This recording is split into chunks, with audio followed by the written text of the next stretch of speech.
Everyone, video का title देखे तो आप समझ गए हैं कि इस वीडियो में हम क्या डिस्कस करने वाले हैं। How to ace your theory subject. अब चाहे आप सीए इंटर के बच्चे हो या सीए फाउंडेशन, ये वीडियो दोनों ही बच्चों के लिए है। अब आप बहुत परेशान हो कि मुझे थ्योरी सब्जेक्ट्स में कुछ याद ही नहीं रहता, कॉन्फिडेंस ही नहीं आता। ट्रस्ट मी, अगर ये वीडियो आपने एंड तक देख ली ना, आपने सिर्फ पूरे दिन के सिर्फ 5 to 10 मिनट्स आज मुझे दे दिए, तो आपकी जो भी प्रॉब्लम्स है वो सारी रिजॉल्व हो जाएगी।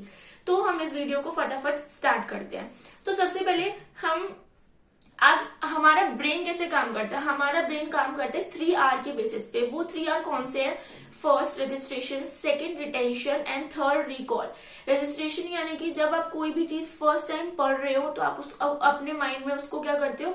रजिस्टर करते हो। सेकंड, क्या आप उसको रिटेन कर पा रहे हो? आप उसको बार बार रिवाइज करते हो ताकि आपका रिटेंशन रेट अच्छा हो जाए। एंड थर्ड, जब फाइनल एग्जाम आया, उससे रिलेटेड कोई क्वेश्चन आया, क्या आप उस कंसेप्ट को रिकॉल करके लिख पा रहे हो? आपको बार बार ज्यादा सोचना तो नहीं पड़ रहा। उससे रिलेटेड कोई बात आई या उससे रिलेटेड कोई क्वेश्चन आया, आपको इमीडिएटली क्या वो चीज रिकॉल हो रही है, याद आ रही है? तो इस तरीके से हमारा ब्रेन काम करता है। तो सबसे पहले रजिस्ट्रेशन हमें कैसे करना है, उसके लिए होती है आपकी सब्स्टिट्यूशन इफेक्ट, या फिर हम उसको बोल सकते हैं विजुअलाइजेशन। विजुअलाइजेशन तो आप सबने बहुत बार सुना होगा कि जब भी कोई चीज आप पढ़ते हो तो उसको हमेशा किसी पिक्चर से या किसी प्रैक्टिकल एग्जांपल से लिंक करके पढ़ा करो। चाहे आप EIS पढ़ रहे हो, चाहे SM पढ़ रहे हो। फॉर एग्जाम्पल, आपने SM में पढ़ा होगा कैश काउज, वाइल्ड कैट्स, ये जो हमारा कंसेप्ट होता है। तो उसमें क्या है, अगर आप कैश काउज पढ़ रहे हो, अगर उसको काउस से रिलेट कर लोगे ना, तो ट्रस्ट मी, आप कैश काउस कभी नहीं भूलोगे। मुझे भी आज तक वो इसलिए याद है।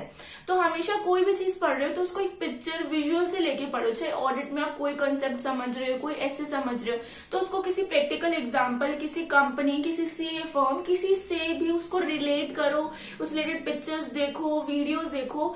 थोड़ा टाइम लगेगा बट वो चीज आप कभी भी नहीं भूलोगे। बिजनेस लॉ में जब भी आप कोई कंपनीज एक्ट या कोई भी एक्ट पढ़ रहे हो, तो जो वो केसेस होते हैं, एक्चुअली उन केसेस को गूगल पे सर्च करो, उनसे रिलेटेड पिक्चर्स, वीडियोस, कुछ तो आपको मिलेगा, न्यूज, उन्हें देखो, तो वो आप कभी भी नहीं भूलोगे। तो विजुअलाइजेशन यही काम करता है। जैसे अगर आपने कोई भी मूवी देखी होती है, आपको वो मूवी एक बार देखने पे आपको सब उसकी स्टोरी सब याद रहती है। क्यों? क्योंकि आपने उसको देखा है, आपको सारे सीन्स याद है। तो वो आपको स्टोरी को याद नहीं करवाता, स्टोरी आपको खुद याद होती है उसकी। किसी को भी बता सकते हो आप पिक्चर देखने के बाद।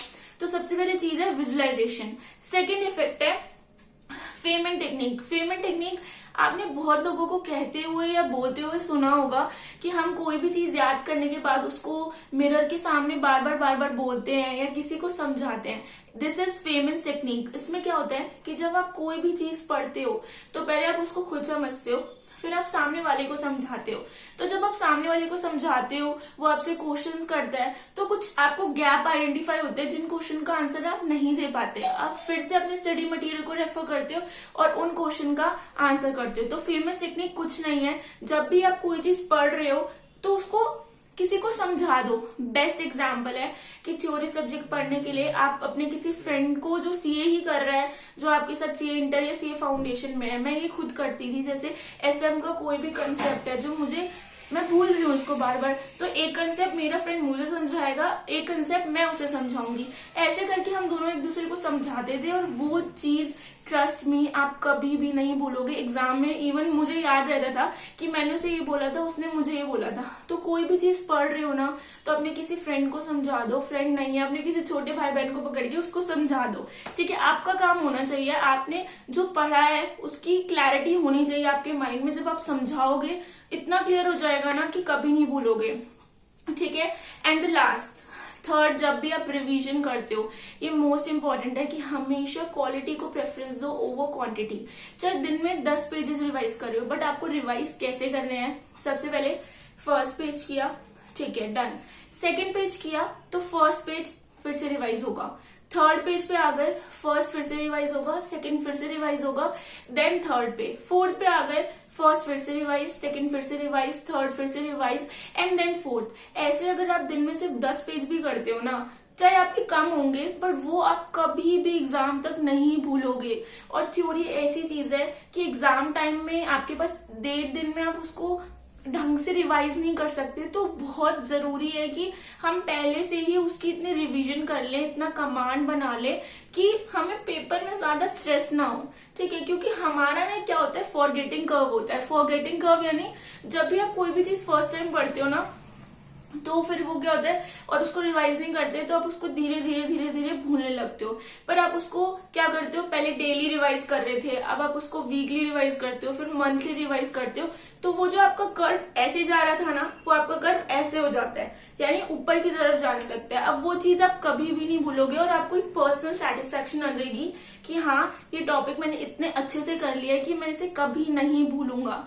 तो हमेशा ये क्या करो, जैसे मैं खुद क्या करती थी, जैसे EIS या SM है, डेली थ्योरी पढ़ना, रिवाइज करना किसी को अच्छा नहीं लगता, मुझे भी नहीं लगता था। तो मैं हमेशा एक दिन निकाल लेती थी कि सैटरडे संडे मैं एक एक चैप्टर निपटा दूंगी, ठीक है, ताकि मैं एक टेस्ट दे पाऊं अपना। ठीक है, क्योंकि टेस्ट सीरीज बहुत जरूरी है।